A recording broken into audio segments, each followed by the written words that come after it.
আচ্ছা, আমরা যেভাবে শিখবো প্রথমত হচ্ছে কয়েকটা মৌলিক প্রশ্ন নিয়ে কথা বলবো। তার মধ্যে 1 নম্বর কথা হচ্ছে যে আরবি ভাষা না শুধু, সেটা ইংরেজি হোক, উর্দু হোক, হিন্দি হোক, একটা ভাষা শেখা মানে কি? আপনার কাছে কি মনে হয় একটা ভাষা শেখা মানে কি শেখা?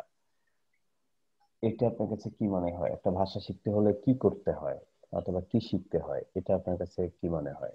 ইংরেজি ভাষা শিখেছেন, পড়েছেন, অথবা আচ্ছা। অন্য কোনো ভাষা। একটা ভাষা শিখতে হলে কি করতে হয় বলে আপনার মনে হয়, অথবা কিভাবে পড়তে হয় বলে আপনার মনে হয়? আহ, এটা বলতে গেলে আমাদের কাছে সাধারণত আমরা যারা মানে কি বলে বাঙালি, এদের কাছে একটা সহজ বিষয় হচ্ছে কোনো ভাষা শিখতে গেলে প্রথমে ব্যাকরণ টাইপের জিনিসগুলো শেখায়। জি। কিন্তু এই যে আবু আবু তাহের মিজবা উনি অত্যন্ত সুন্দরভাবে বুঝাইছে যে ভাষা আসলে বলতে পারলে শিখতে পারলে পরে জি। ব্যাকরণ অ্যাড করা যায়। জি। প্রথমেই ব্যাকরণের এই এত কিছু জিনিস আনলে ভাষা শেখাটা একটু কঠিন হয়ে যায় আর কি। জি। আচ্ছা, এটা ভালো বলেছেন। এখন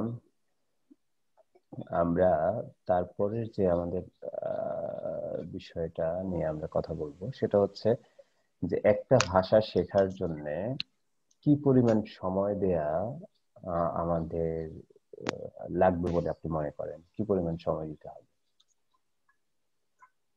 মানে প্রত্যেকদিন কি পরিমাণ সময় দিতে পারবো? প্রত্যেক দিন না, মানে টোটাল একটা ভাষা শেখার জন্য। একটা ভাষা শেখার অনেক উপায় আছে। মনে করেন যে একটা ভাষা, আচ্ছা আচ্ছা আচ্ছা। বাংলা বাংলা ওইটাতে বাংলা মনে হয়।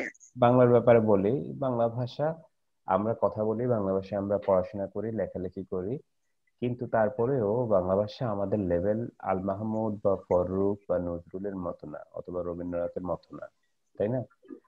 তো হ্যাঁ হ্যাঁ অবশ্যই। আমরা কথা বললেও আমাদের পর্যায়টা, আমরা বাংলা ভাষায় কথা বললেও, বাংলা ভাষায় লিখতে পারলেও, কোনো হেজিটেশন ছাড়া বাংলা ভাষায় কমিউনিকেশন করতে পারলেও আমাদের লেভেলটা কবিদের লেভেল বা সাহিত্যিকদের লেভেলের পর্যায়ে নয়। কিন্তু তারপরেও আমরা এই বাংলা ভাষা দিয়ে আমরা চলছি, আমাদের জীবন পার করছি।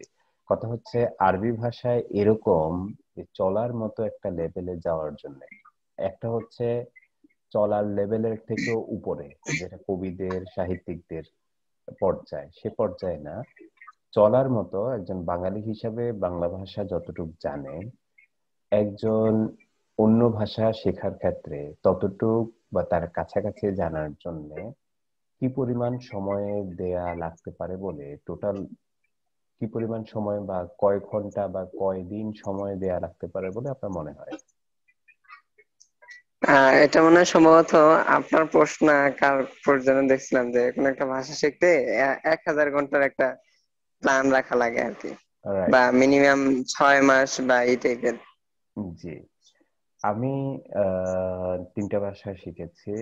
একটা হচ্ছে আরবি, আর ইংরেজি এবং টার্কিশ। আর কয়েকটা ভাষা মোটামুটি পারার মতো করে একটু শিখছি এখনো। তার মধ্যে হচ্ছে একটা উর্দু এবং হচ্ছে ফার্সি, এই দুটো আচ্ছা। ভাষা। তো ভাষা শিখার আমার অভিজ্ঞতা হচ্ছে যে একটা ভাষা শিখতে হলে আনকনসাস মাইন্ড, মানে আপনি যদি কোনো ধরনের ভাষা শেখার জন্য আলাদা করে জোর না দেন, অথবা খুব মনোযোগের সাথে আহ সময় না দেন, তাহলেও আপনি একটা ভাষা, আনকনসাস মাইন্ড এবং কনসাস মাইন্ড, এ দুটো তো পরিষ্কার, রাইট? আনকনসাস মাইন্ড জি এবং জি। আনকনসাস মাইন্ডে যদি আপনি কোনো একটা ভাষা শেখেন, মানে খুব বেশি উম, নিজের উপরে প্রেশার না দিয়ে, খুব বেশি নিজেকে আহ, মানে ঝামেলার মধ্যে না রেখে, এমনিতেই ভাষা শিখতেছেন, শুনতেছেন, কার্টুন দেখতেছেন, তারপর হচ্ছে লোকজনের সাথে কথা বলতেছেন, মেসেজিং করতেছেন, এইভাবে যদি আপনি ভাষা শেখেন, এই স্টাইলে, মানে অর্থাৎ আনন্দর মাধ্যমে যদি আপনি ভাষা শেখেন, তাইলে আপনার কমপক্ষে 1000 ঘন্টা সময় দিতে হবে। আর যদি আপনি কনসাস মাইন্ডে শিখেন, মানে হচ্ছে খুব মনোযোগের সাথে এবং খুব সময় নিয়ে, তখন আপনাকে কমপক্ষে 250 থেকে 300 ঘন্টা টাইম দিতে হবে। তো 1000 ঘন্টা টাইমটা কেমন? 1000 ঘন্টা টাইম হচ্ছে ওই যে আমরা মুভি দেখা, নাটক দেখা, কার্টুন দেখা, এই যে স্টাইলে আরবি শেখা, সেটা হচ্ছে 1000 ঘন্টা। আর এগুলো না দেখে সারাক্ষণই বই নিয়ে শব্দ খোঁজা, ডিকশনারি দেখা, দেখে শব্দ বের করা, এই স্টাইলে আরবি শেখা অথবা এই স্টাইলে ভাষা শিখলে আমাদের 200 ঘন্টা, 250 থেকে 300 ঘন্টা লাগবে। এখন আসি 1000 ঘন্টা মানে কি। 1000 ঘন্টা মানে হচ্ছে যে যদি আমরা আহ 1000 ঘন্টা মানে কি সেটা আমি একটু আপনাকে আমরা ইয়েতে দেখাই স্ক্রিনে, যে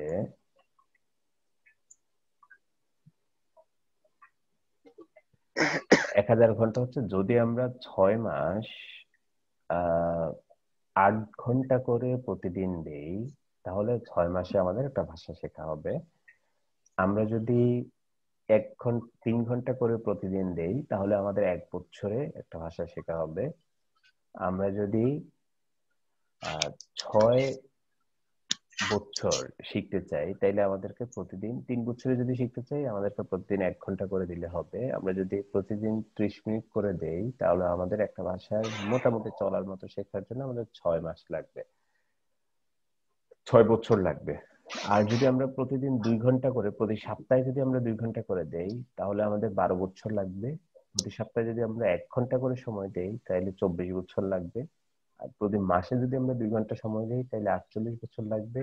আর প্রতি মাসে যদি আমরা 1 ঘন্টা করে সময় দিই, তাহলে 64 বছর লাগবে। তার মানে হচ্ছে আমরা কতটুকু সময় দেব তার উপরে নির্ভর করে যে আমরা কত দ্রুত শিখবো। তার এটা হচ্ছে একটা বিষয়। তার উপরে হচ্ছে যতটা মনোযোগের সাথে আমরা শিখবো, ততটা দ্রুত শিখবো। এই যে 1000 ঘন্টা, সেটা হচ্ছে অমনোযোগী ভাবে শিখবে। আর মনোযোগের সাথে যদি আমরা শিখি, তাহলে এই সময়টা আরো অনেক কমে যাবে। এই সময়টা 1000 ঘন্টা থেকে 200 থেকে 250 ঘন্টা, অথবা 250 থেকে 300 ঘন্টার মধ্যে চলে আসবে। এটা গেল আরেকটা বিষয়। দ্বিতীয় নম্বর কথা হচ্ছে, ভাষা যখন আমরা শিখি, তখন আমরা মনে করি যে আজকে শিখছি আমি 5%, কালকে আমি শিখবো 5%, পরশুদিন আমি শিখবো 5%। এভাবে আমার 5% 5% করে ভাষা শেখা হবে। কিন্তু ভাষা শেখার সিস্টেমটা আসলে অন্যরকম। সেটা হচ্ছে, আজকে যদি আমি 5% শিখি, কালকে নর্মালি প্রতিদিন যদি আমরা 5% 5% করে শিখি, তাইলে গ্রাফটা যাবে এভাবে। হ্যাঁ, যদি প্রতিদিন আমরা 5% 5% করে শিখি, তাইলে গ্রাফটা যাবে এভাবে। কিন্তু আর ভাষা শেখার গ্রাফটা যায় এভাবে। এভাবে কিভাবে? এভাবে হচ্ছে, প্রথম দিন 5% শিখলে খুব বেশি উপরের দিকে উঠা যায় না। দ্বিতীয় দিন 5% শিখলে আগের তুলনায় আরেকটু বেশি উপরে উঠা যায়। তৃতীয় দিন 5% শিখলে আগের তুলনায় আরেকটু উপরে উঠা যায়। ফলে নিয়মিতই একই পরিমাণ পরিশ্রম করে যত একদিন যাবে, তত আগের তুলনায়, মানে আগে যদি 5 কদম 5 মিনিটে 5 কদম যাওয়া যেত, পরবর্তীতে আপনি 5 মিনিটে 10 কদম যেতে পারবেন। এরপরে 5 মিনিটে 15 কদম যেতে পারবেন। তারপরে 5 মিনিটে 20 কদম যেতে পারবেন। এরকম করে, মানে প্রতিদিনই 5 মিনিটে 5 কদম যাবে, ব্যাপারটা তা না। ভাষা শেখার হচ্ছে যত বেশি সময় যাবে, শুরুর দিকে অনেক, মানে গতিটা থাকবে অনেক স্লো, প্লেনের গতির মতো। শুরুর দিকে খুব স্লো থাকে, এরপর আস্তে আস্তে সেটা খুব দ্রুত হয়। ভাষা শেখার সিস্টেমটা হচ্ছে এরকম যে শুরুর দিকে খুব স্লো থাকে, কিন্তু যত সামনে যায় তত সেটা খুব ভালো দিকে যায়। ওকে, এখন যে বিষয়টা নিয়ে আমরা কথা বলবো সেটা হচ্ছে যে, এবার আসি যে আমরা কিভাবে, কোন কোন উপায়ে আমরা ভাষা শিখতে পারি, অথবা হচ্ছে তার আগে আমরা বলে নিই যে আমাদেরকে ভাষা শেখার জন্য আসলে কি শেখা প্রয়োজন। ভাষা শেখার জন্য আমাদেরকে দুটো জিনিস শেখা প্রয়োজন। একটা হচ্ছে, ভাষা শেখার জন্য আমাদের শেখা প্রয়োজন, সেটা হচ্ছে শব্দ। আরেকটা হচ্ছে, শব্দ শুধু শিখলে হয় না, শব্দগুলোকে একটা শব্দের সাথে অন্য শব্দ কিভাবে সম্পর্ক যুক্ত করা যাবে সেটা শেখা।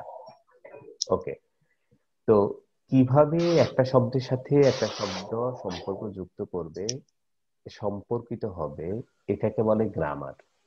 আর আরেকটা হচ্ছে শব্দ শেখা। তো এখন আমাদের কথা হচ্ছে যে কয়টা শব্দ আমাদেরকে শিখতে হবে। দুটো জিনিস আমাদেরকে শিখতে হবে, এক হচ্ছে গ্রামার, আর একটা হচ্ছে শব্দ।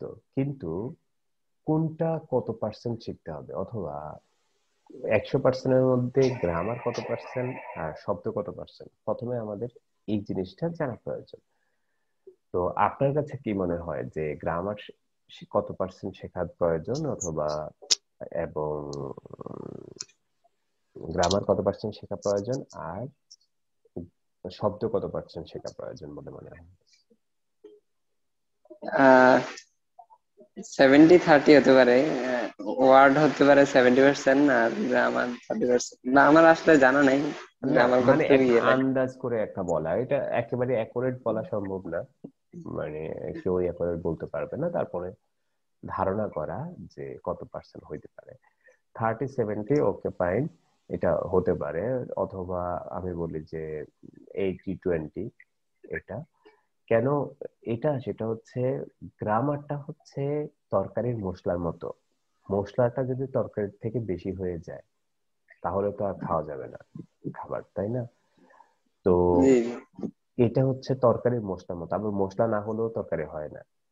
তো শুধুমাত্র তরকারি দিয়ে রান্না করা যায় না মশলা ছাড়া, আবার শুধুমাত্র মশলা দিয়ে রান্না করা যায় না তরকারি ছাড়া।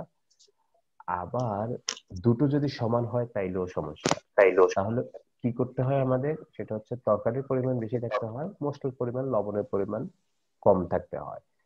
তো গ্রামারটা হচ্ছে লবণের মতো, অথবা গ্রামারটা হচ্ছে মশলার মতো, যে এটার পরিমাণ থাকবে কম, আর শব্দ যেগুলো এগুলো হচ্ছে তরকারির মতো, এবং এই শব্দের পরিমাণ থাকবে বেশি।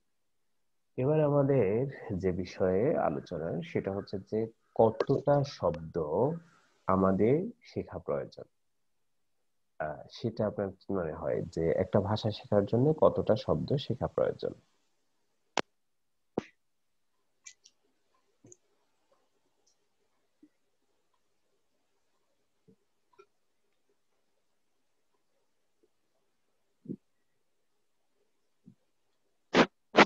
কতটা শব্দ শেখা প্রয়োজন বলে আপনার মনে হয়?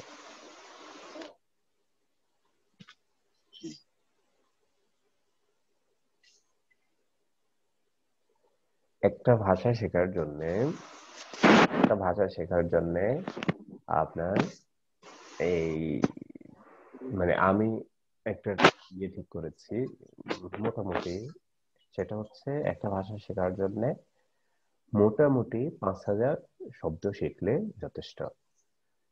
এখন এই 5,000 শব্দের মধ্যে কয়টা শব্দ আমি আগে টার্গেট করব, কয়টা শব্দ আমি পরে টার্গেট করব, কয়টা শব্দ, মানে 3 ভাগে এগুলোকে টার্গেট করা যায়। একটা ভাষা শেখার জন্য গোল্ডেন ভার্বস, হ্যাঁ, অথবা একেবারে প্রাথমিক পর্যায়ে একটা ভাষা শেখার জন্য 350টা ভার্ব আর 600টা ওয়ার্ড, মানে 950টা ওয়ার্ড। একেবারে বিগিনিং যারা তাদের জন্য 950টা ওয়ার্ড শেখা দরকার। সেকেন্ড স্টেজে 550টা ভার্ব এবং 1450টা ওয়ার্ড শেখা, অর্থাৎ 2000টা শব্দ শেখা প্রয়োজন সেকেন্ড পর্যায়ে। এবং থার্ড পর্যায়ে হচ্ছে 500টা ভার্ব, 550টা ভার্ব এবং 1800টা নর্মাল ওয়ার্ড, মানে ভার্ব ছাড়া অন্য যে ওয়ার্ড গুলো আছে সেগুলো, প্রপার নাউন অথবা এই জাতীয় গুলো, সেগুলো 800টা ওয়ার্ড, অর্থাৎ 2150টা ওয়ার্ড। টোটাল 5100 ওয়ার্ড, অথবা হচ্ছে 5000টা ওয়ার্ড যদি কেউ শেখে তাইলে মোটামুটি একটা ভাষা আহ শুনে বোঝার মতো অথবা পড়ে বোঝার মতো একটা লেভেলে যেতে পারে। তাইলে আমাদের প্রথম টার্গেট থাকবে যে 350টা ভার্ব এবং 600টা ওয়ার্ড শেখা। এটা যদি আমরা শেষ করতে পারি তাহলে আমরা একটা লেভেলে যেতে পারবো। এবার আমাদের প্রশ্ন হচ্ছে যে শব্দ মুখস্থ করার সহজ উপায় কি? আপনার কাছে কি মনে হয়? আহ মনে হয় যত বেশি ব্যবহার করা যায় আর কি, দৈনন্দিন ক্ষেত্রে। বা জি আশেপাশে যেগুলো আছে। জি। শব্দ শুধুমাত্র শব্দ আকারে যদি আমরা শিখি, ডিকশনারিতে অসংখ্য শব্দ আছে। তো ডিকশনারি থেকে আমরা যদি শব্দ শিখি তাইলে যে সমস্যাটা হবে সেটা হলো আহ শব্দগুলো আমরা বেশিক্ষণ মুখস্থ রাখতে পারবো না। তাহলে ডিকশনারি থেকে অথবা কোনো একটা শব্দ থেকে শুধু শব্দ যদি আমরা শিখি তাইলে সেটা মুখস্থ রাখা যায় না। শব্দ মুখস্থ রাখার নিয়ম হচ্ছে কনটেক্সটের সাথে মিলিয়ে শব্দ মুখস্থ রাখা। মানে হচ্ছে, একটা উদাহরণ দেই, যে আপনি একটা বিয়ে বাড়িতে গেলেন, বিয়ে বাড়িতে অনেককে পরিচয় করিয়ে দেওয়া হলো আপনার সাথে, কিন্তু তাদের সাথে আপনার কোনো কনটেক্সট মিলাইতে পারেন না। মানে অনেককে নাম জিজ্ঞেস করলেন, সবাই নাম বললো, কিন্তু আপনি কারোর নামই মনে রাখতে পারবেন না। আপনি শুধু তাদের নামই মনে রাখতে পারবেন যাদের সাথে আপনি রিলেট করতে পারেন। মানে যাদের অন্য একজনের সাথে আপনার পরিচয় আছে এবং তার পরিচয়ের মধ্য দিয়ে আপনি একজনকে চিনেছেন, এরকম যদি হয় তাহলে তার নাম আপনি মনে রাখতে পারবেন এমনিতেই। আর আপনি যদি 100 লক্ষ নাম জিজ্ঞেস করেন, সে যদি 100 লক্ষ নাম বলে, আপনি পরে 100 লোকের নাম মনে রাখতে পারবেন না। কিন্তু যেই লোকের নাম আপনার পরিচিত কারো মধ্য দিয়ে, পরিচিত কারো আত্মীয়র মধ্য দিয়ে অথবা পরিচিত কেউ আপনাকে পরিচয় করিয়ে দিয়েছে, তখন সে নামটা তুলনামূলকভাবে মনে রাখা সহজ হবে।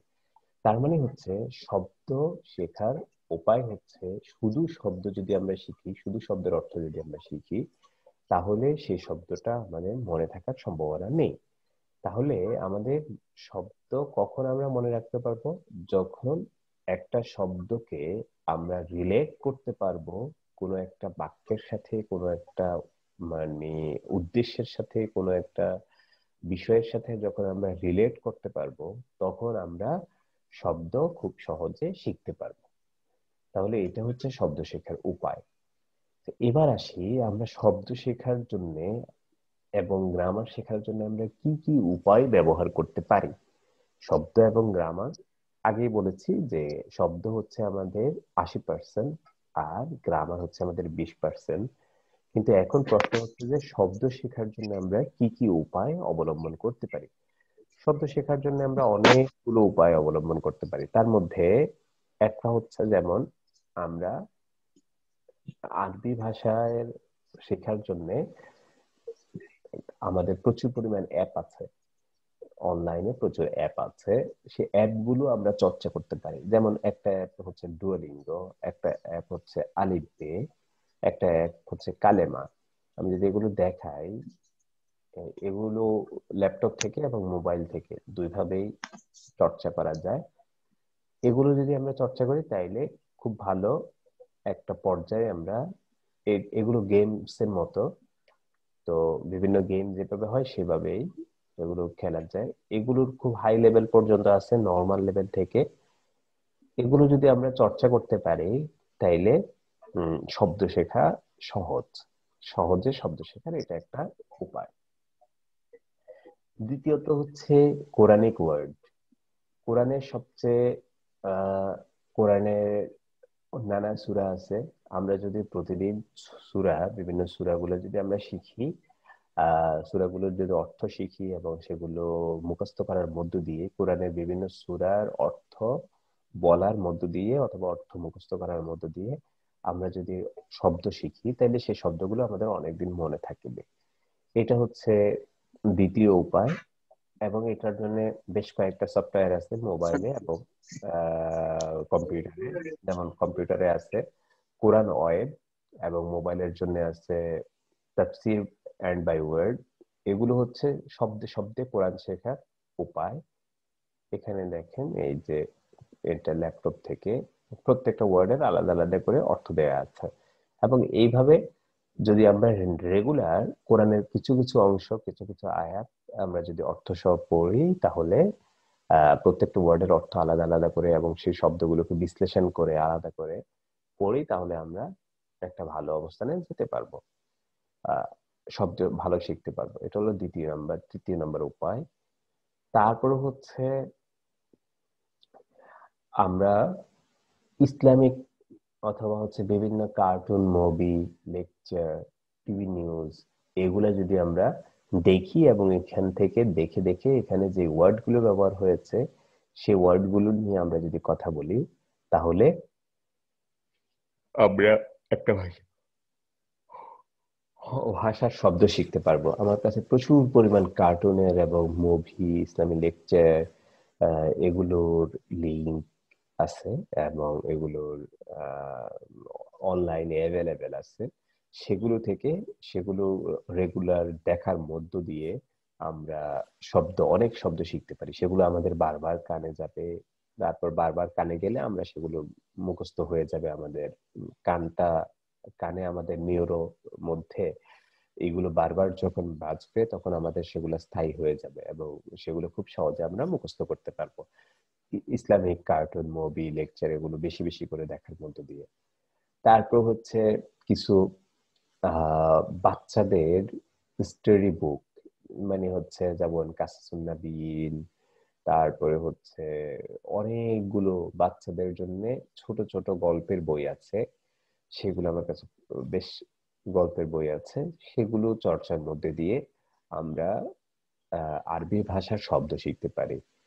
তারপর হচ্ছে প্রচুর পরিমাণে অনলাইন কোর্স আছে যেগুলো দেখে আমরা আমাদের শব্দ ভান্ডার বাড়াতে পারি। আর এছাড়া বইয়ের মধ্যে আমরা এইসব আরবি শিখি, আল বাইনে ইয়াদাইক, আল আরাবি বাইনে ইয়াদাইক, এই বইটা। এইটা ছাড়া আরো বেশ কিছু বই যেগুলো মদিনা ইউনিভার্সিটিতে এবং উমুল কোরা থেকে শুরু করে নানা ধরনের ইউনিভার্সিটিতে পড়ানো হয়, সেই বইগুলো চর্চা করে আমরা আরবি ভাষা অথবা আরবি শব্দ বাড়াতে পারি, শব্দ তো শিখতে পারি। বইগুলো কি আমাদের এখানে পাওয়া যাবে? জি জি, অনলাইনে এটা অ্যাভেলেবেল আছে, বইগুলো আমার কাছেও আছে সবগুলো। এবং অনলাইনেও সেগুলো অ্যাভেলেবেল আছে, সেগুলোর লিংক দেওয়া যাবে, এটা কোনো সমস্যা নেই। আচ্ছা। যেমন হচ্ছে এই, এখানে অনেকগুলো বই আছে আমার কাছে। এটা একটা বই, এটা 4 খণ্ড করে, 4টা 8 খণ্ড। তারপরে এই যে এটা একটা বই, এটা হচ্ছে বাচ্চাদের গল্পের বই। এরপরে অনলাইন কোর্স যেটার কথা বলেছি আরবি ভাষা শেখার জন্য, সেটা খুব উপকারী, এটা হচ্ছে এটা।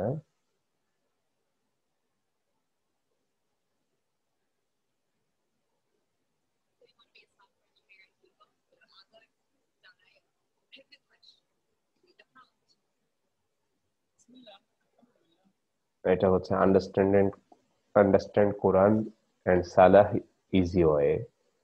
এটা বেশ ভালো একটা অনলাইন কোর্স যেটা ফ্রি, এটা থেকে আমরা শিখতে পারি।